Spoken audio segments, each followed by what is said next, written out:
I don't know what year, I think 1949 was the Suppression of Communism Act. And so I had been to a youth festival in 1950 or 51 in Bucharest, and I was with a group that went traveling afterwards. We went to Moscow and we went to Czechoslovakia, and this was all highly exciting behind the Iron Curtain and in socialist countries. And amongst the group that I was traveling with, there was an Iraqi and a Cuban. And the Iraqi immediately twigged onto the fact, and he looked at me and he said, "Why aren't you chorny? You know, why aren't you black?" So I said, "Well, there are some white people in South Africa." Anyway, I met people there, and this young Cuban, and Castro was not yet in power, and he belonged to the underground left, and he said to me, "What do you mean the Communist Party was banned? What's that got to do with anything? You think the Communist Party of Cuba wasn't banned? You must have an underground party."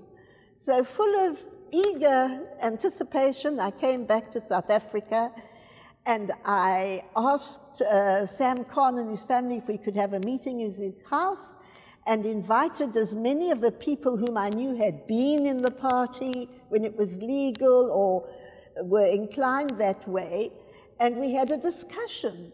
And I'm telling them that I've met people at this festival, it was an international youth festival, from every country in the world. And many of the countries, the Communist Party was illegal, and they all had a Communist Party. And surely it's time for us to... Anyway, people sort of discussed it, and it was a very quiet, muted discussion. And I got a lift back with Brian Bunting to go home. And while we were driving, he said to me, "By the way, would you like to join the Communist Party?" The party had been formed 3 months after it was banned underground. Anyway, that's why I found out I didn't have to start a Communist Party in South Africa. And yeah, so from then I had joined the Underground Communist Party. We'd formed an organization called the Modern Youth Society, where we had lectures and parties and camps. We made contact with people like Herman Jatoivu, who was working, a lot of people from Namibia were working in the docks in Cape Town. And anyway, the Modern Youth Society did quite a lot of good work, and then there was underground work within the party. And that's how I got involved. And eventually that led to various banning orders. So I was banned for 14 years, and the part of the banning order which affected me the most was I was not allowed to have anything to do with any educational institution. I was trying to collect up a BA at UCT, and I couldn't go, I wasn't allowed on the premises of any education, and that also meant the nursery schools. So I became unemployed. The banning orders, if you were white, you lived in isolation from the people to whom you were the closest. You know, we had the Group Areas Act. People didn't mix very much in different areas of Cape Town. And the banning orders got more and more stringent. I had to report to the police every week. I was confined to the magisterial district of Cape Town, which meant I could go as far as Sea Point at one end and as far as Mowbray at the other side. And I lost my job.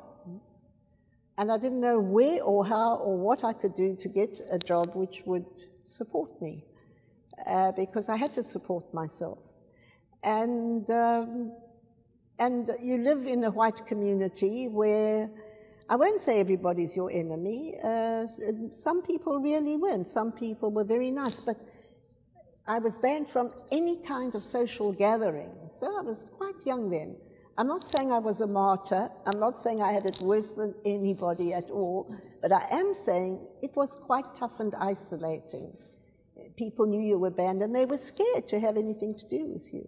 Well, it was at that time I met a man, I suppose in some ways was really nuts, but he wasn't least perturbed about the fact that I was banned, unemployed, couldn't go here, couldn't go there. And we got married, and 3 weeks later I was detained in solitary confinement under, what was that act? I can't remember. I'm sorry, my memory is getting old. And he was allowed to visit me once a fortnight for half an hour. And they arrested me on the day we'd been married for 3 weeks. And so he used to come to visit me, and he would insist. He sat there, I sat here, the security police sat there. And then he would insist I had to sit next to him and I had to sit on his lap. And I was so embarrassed. But he was using the occasion to give me messages. And you liked the story, I insisted I tell it now.